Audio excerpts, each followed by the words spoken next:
ద్రాక్ష పండ్లు కింద రాలిపోకుండా దానికి సపోర్ట్ ఇస్తూ ఉంటారు. సపోర్ట్ ఇచ్చేదని బురుజు అంటారు. ఏమంటారు చెప్పండి? సపోర్ట్ ఇచ్చేదని ఏమంటారు చెప్పండి?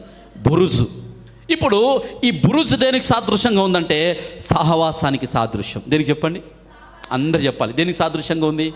సహవాసానికి సాదృశ్యంగా ఉంది. అందుకనే మనం ఏం కావాలంటే ఈ పరమ గురుక్రీస్తు అనే ఈ సంఘం అనే సహవాసంలో మనము కలిసి ఉండాలి. ఏముండాలి చెప్పండి?